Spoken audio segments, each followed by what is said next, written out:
കഴിഞ്ഞ ഒരു വീഡിയോയിൽ ഈ പത്തിരി കണ്ടിട്ട് ഒരുപാട് പേര് ഇത് എന്ത് പത്തിരിയാണ് എങ്ങനെയാണ് ഉണ്ടാക്കാന്നൊക്കെ ചോദിച്ചിട്ടുണ്ടായിരുന്നു.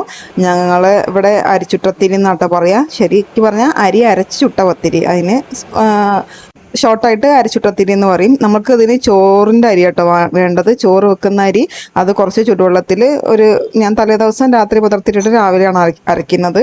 ഒന്നും ചേർക്കണ്ട കേട്ടോ, വെറും ഉപ്പ് മാത്രം ചേർത്ത് നമ്മൾ നന്നായിട്ട് വെള്ളം കുറച്ച് അരച്ച് ചേർത്താൽ മതി. ശരിക്കും പറഞ്ഞാൽ ആ ഫസ്റ്റ് കാണിച്ച വീഡിയോയിൽ കുറച്ച് വെള്ളം കൂടുതലായിരുന്നു, അതുകൊണ്ടാണ് എനിക്കിങ്ങനെ ഒഴിച്ച് പരത്തി കൊടുക്കേണ്ടി വന്നത്. ഇത് ശരിക്കും പറഞ്ഞാൽ നമുക്കൊരു ഉണ്ടയാക്കാൻ പറ്റിയ ഒരു പരുവത്തിലാട്ടോ കിട്ടേണ്ടത്.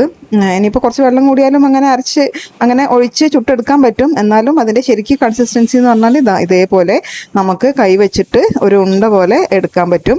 അപ്പം അതിലേക്ക് നമ്മൾ ചട്ടി വെച്ചിട്ട് നല്ല ഇരുമ്പിൻ്റെ ചട്ടിയിലാട്ടോ ഇത് ചുട്ടെടുക്കേണ്ടത്. അപ്പോഴാണ് ഇതിൻ്റെ ശരിക്ക് ടേസ്റ്റ് ഉണ്ടാവുക. ഇപ്പോൾ നോൺ സ്റ്റിക്കിൽ ചുട്ടെടുത്താലും കുഴപ്പമൊന്നുമില്ല, എന്നാലും അതിൻ്റെ ഒരു ഒതൻറ്റിക് ടേസ്റ്റ് നമ്മൾ ഇരുമ്പിൻ്റെ ചട്ടിയിൽ ചുട്ടെടുക്കുന്നതാണ്. അപ്പോൾ ഞാൻ കൈവെള്ളയിൽ വെച്ചിട്ട് മീൻസ് ഓരോ ഉരുളയാക്കിയിട്ട് എടുത്തിട്ട് ആ പാനിൽ വെച്ചിട്ട് തന്നെ പരത്തിയെടുക്കാം കേട്ടോ ഇത് ചെയ്യേണ്ടത്. നമ്മൾ പാന് ജസ്റ്റ് ഒന്ന് സിമ്മിലാക്കി വെച്ചാൽ മതി, നമുക്ക് കൈ പൊള്ളുന്ന പ്രശ്നമൊന്നും ഉണ്ടാവില്ല. കാരണം അത് കുറച്ച് കട്ടിയിലാണല്ലോ നമ്മൾ ഉണ്ടാവുക, അപ്പോൾ പിന്നെ കൈ പൊള്ളുന്ന പ്രശ്നമൊന്നുമില്ല. പിന്നെ കുറച്ച് ഓയിൽ ഒഴിച്ചിട്ട് വേവിച്ചെടുക്കുകയാണ് വേണ്ടത്. ഇത് കുറച്ച് സമയം എടുക്കും കേട്ടോ ഈ പത്തിരി വെന്ത് വരാൻ. പക്ഷെ ഒരാൾക്ക് ഒരെണ്ണം കഴിച്ചാൽ തന്നെ ഓൾമോസ്റ്റ് വയറ് ഫില്ലാവും.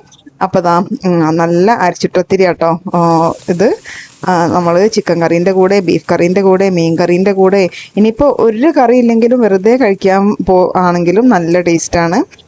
കുറച്ചും കൂടി എണ്ണ ഒക്കെ ഒഴിച്ച് നല്ല മൊരിച്ചെടുത്താൽ നല്ല ടേസ്റ്റാണ്. പക്ഷെ ഞാനിപ്പോൾ അവിടെ അധികം എണ്ണ ഒന്നും ആക്കിയിട്ടില്ല.